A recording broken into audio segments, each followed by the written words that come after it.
Okay, welcome back. Now the demo that I'm going to do is also a good physics problem. It's a demo on vertical circular motion. So there's quite a number of things we can investigate about the properties of vertical circular motion. So the first thing that I'm going to do is I'm going to say I want to weigh this metal ball, right, while it is just hanging there. So I have the force sensor. Right? I want to find out what its weight is. Then I'm going to displace it from equilibrium. I'm going to let it go. I'm going to say, what is the expected weight of the object at the bottom of that circle? In other words, what is the expected tension in the string when the object goes through the bottom of the vertical circle that it's making, right? So let's do the experimental result first. I'm going to take the force sensor, right? I'm going to turn it on.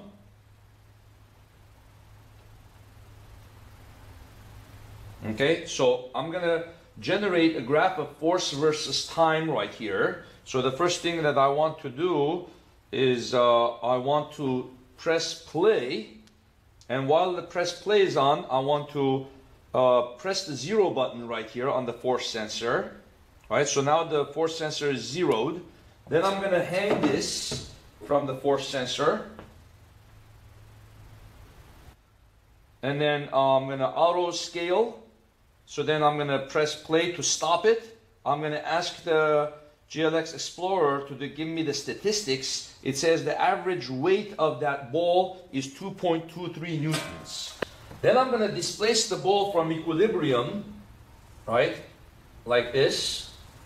Then a certain angle theta. Then I'm going to let go of the ball. So my question is, what is the expected tension in the string when it goes through the bottom of its motion, right? So let's do the equations for that now. So I'm going to let it go from an angle, but when it reaches down on the bottom, it's going to have a certain final velocity, right? What is the expected velocity when it reaches the bottom? Well, the potential energy that it has there, right, converts into kinetic energy of motion, right, when it is at the bottom of its motion. The potential energy is based on the height that it has with respect to the center of mass of the ball, right? What is the height of the ball when it is up here, right? So that's equal to mgh. That's equal to half mv final squared, right? So the mass of the ball is going to cancel, so it's not really going to matter, right? And then what is the h? Well, if the distance from here to here, right, from the pivot point to the center of the ball we call r, right? That is going to be the radius of the circle that the ball is making, right?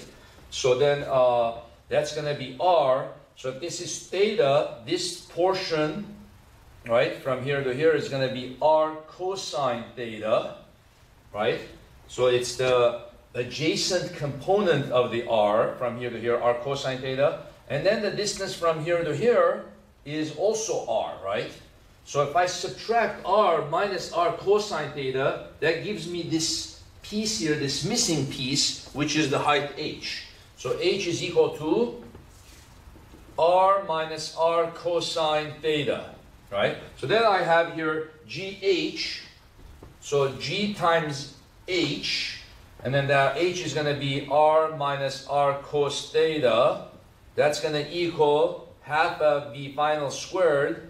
So that means the expected final velocity that it has here, right, v final squared is going to equal 2g, and then we can factor out the r, 1 minus cosine theta, then square root of that, right?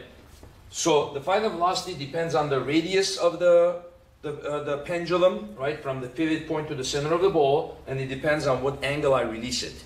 But I'm more asking the question, what is the tension in the string at the bottom, right? So we have to analyze the motion of a vertical circular motion, right? At the bottom, what is the dynamics of what is happening here?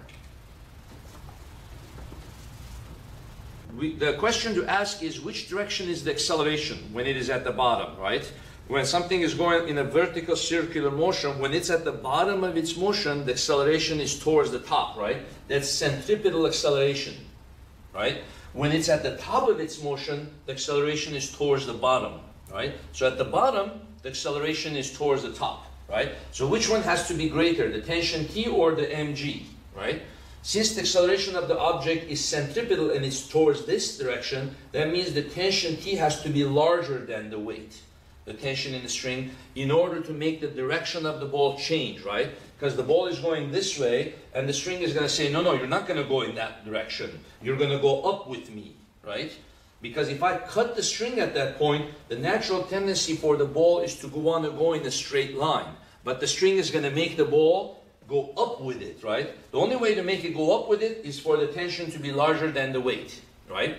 So that means T minus mg is equal to ma centripetal, and then a centripetal is equal to mv squared over r, right? Velocity squared divided by the radius of the circle. Then we can take the equation that we got for V final, square this again, so it ends up canceling the square root, right? So we got here T minus mg is equal to m over r, and then V squared is going to be 2gr 1 minus cosine theta. Okay, so what ends up happening, this r cancels this r. That means the tension actually does not depend on the radius of the circle, right? The velocity depends on the radius of the circle, but when you square that, you divide it by r, the r cancels out, right? So then this r cancels out, you get T minus mg is equal to 2mg 1 minus cosine theta. Then I can distribute that in, and then take this mg over there. The final equation is what? T is going to equal 2mg, negative mg goes over there, makes it 3mg minus 2mg cosine theta. Okay? So let's test this equation, see if that makes sense, right? First I'll release it from an angle of 90, theta is 90, then I'll release it from an angle of 45 degrees. So then let's see what the tension in the string will be. Okay? Right? I will just, the pivot point needs to be like this. So pretty much something like this. Level. Okay? Then press play on my instrument. And I will start. Okay? So now notice what kind of function this gives you. It gives you a jagged line like this, right, in the negative direction, because you're pulling on the hook, so the forces that it registers is negative. So it goes down and up, down and up, down and up, right? What I want to know is the most down force is the most negative, because you're pulling on the hook the largest. So when I go to the statistics feature, tools and statistics, it gives me minimum, maximum, and average. I don't want the average force. I don't want the maximum force. I want the minimum force, because it is in the negative direction. Okay? So if I zoom in, you can see her. It's right here. When it is at the most negative possible. And that's telling me that the minimum force is negative 5.81 newtons. Negative 5.81.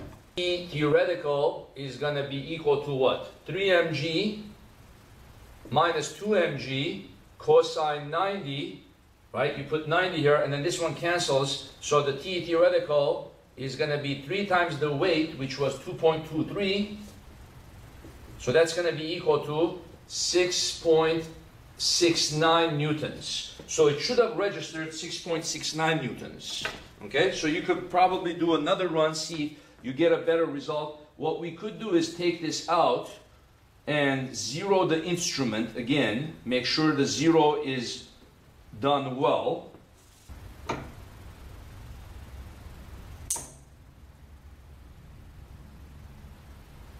Okay, this time I get negative 6.21. Negative 6.21. So I get a closer answer. 21. So it comes out closer to 6.69. Okay, so you have to do this several times. Make sure that the angle that you're releasing it is 90, which means perfectly horizontal, right? Check it with a partner, then run it, and then measure the tension. I get 6.21. So you could do this several times, take the average, and compare with your theoretical average. It's also a good idea to zero the instrument between every run, right? So now if I zero it and put it at 45 degrees, what do we expect? 45, 10, 20, 30, 40, 45.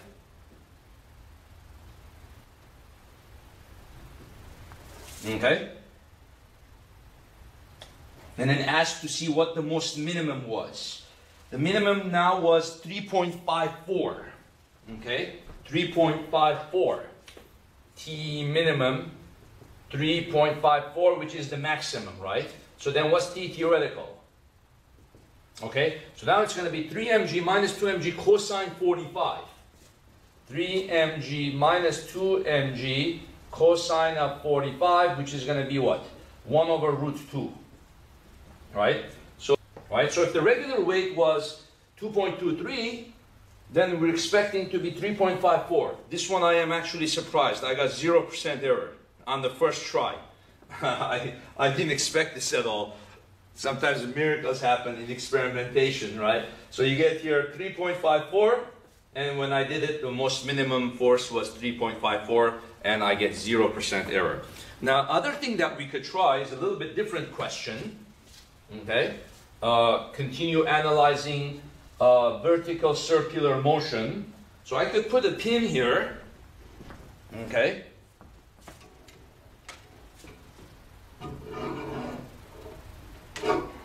I can keep that fixed. And notice when I displace this, it cannot go fully around the pin once, right? So let's go like this, a little bit back. So my question can be, what should the minimum angle of this be so that the ball can safely make it around the pin at least once? So I want it to go like this and be able to go around and then come back down, like barely go around and then come back down like this. So what should the minimum angle be? Okay, so you see here, still can't make it. I'm gonna.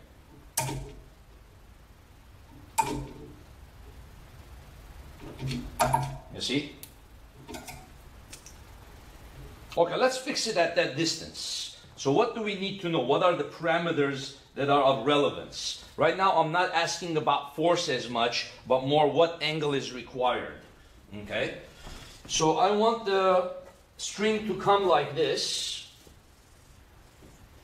Okay, the pin is somewhere here, right? Let's draw this one a little bit longer. Right, so the pin is somewhere here. Right, I want the string to be able to wrap around it, and by the time it goes over here, I want it to have sufficient velocity. So this is something we learn about when we learn about vertical circular motion. I ask this question of my students. What's the smallest velocity that a ball should have at the top of its path for it to make it completely around, right? What's the minimum velocity? Then we derive this equation, right? A ball like this at the top, V min. So how do we calculate that? We say the tension in the string T and the weight mg are both down, right? When the ball is up on the top. So we say tension plus mg is equal to mv squared over r, right? The most minimum velocity is the velocity where the tension is basically zero. So that means the object feels weightless at the top, right? So the tension is zero, and then you get here v min is going to be square root of rg, right? So we'll call this little r. Okay, so the most minimum velocity it should have when the ball is in this position, when the ball is at the top. This velocity should be square root of rg. It shouldn't be zero, because if it's zero, it's just going to fall, right? It's just going to fall down. You want it to at least be going square root of rg. So I need to measure the little r is going to be the radius of that circle, right? This is little r. So this is little r. So what am I going to say? I'm going to do conservation of potential and kinetic energy. I'm going to say the initial potential energy plus the initial kinetic energy it has is equal to the final potential energy plus final kinetic energy, right? I'll put my lowest point as my reference. So let's go something like this, right? So this is the reference point, the xy axis, right? So what is my initial potential energy? Well, it's this distance h, right? Remember what that was equal to? R minus R cosine theta, the big R, right? The distance from here to here, that's big R.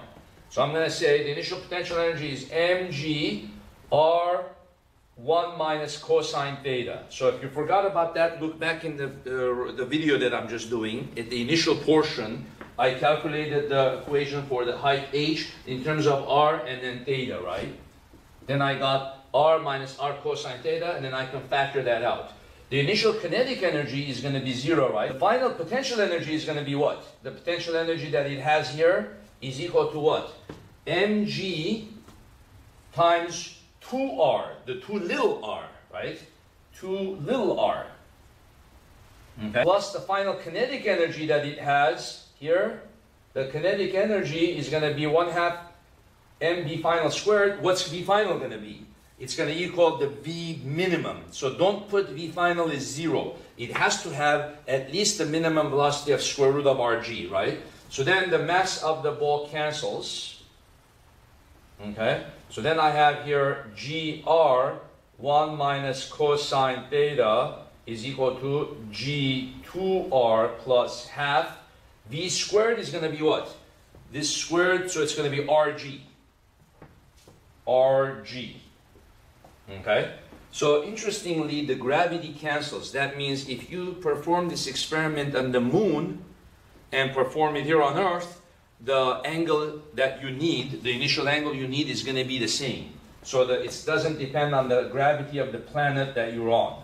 G cancels and then G cancels, right? So then you end up getting R1 minus cosine theta 2 little r plus half little r. Right? So then that's going to be what? 2r plus half r, that's going to be 5r over 2. Right? So then the big R can come down here. Then I can get 1 minus cosine theta is 5 little r over 2 big R. Then I can say 1 minus 5r over 2r is equal to cosine theta. So let's measure my big radius and my small radius, right? So what is So my big R is 34 centimeters.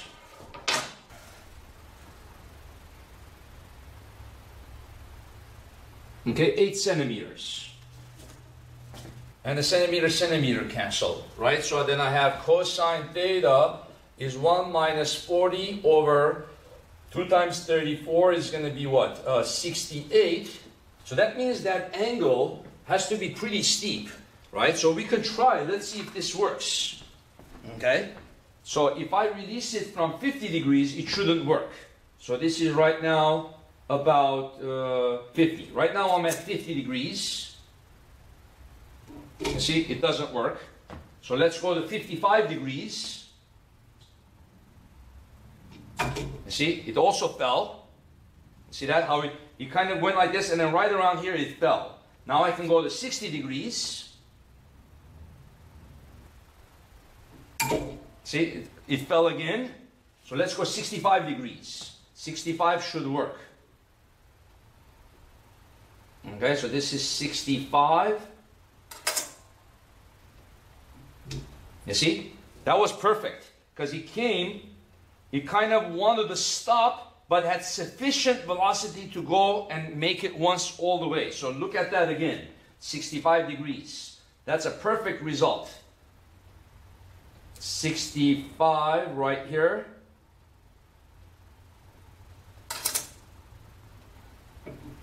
You see that? It goes, it barely makes it and comes back down. Now if I go over 65 degrees, what's going to happen? Let's say I go 70 or 80. Okay, so this is 70 right here.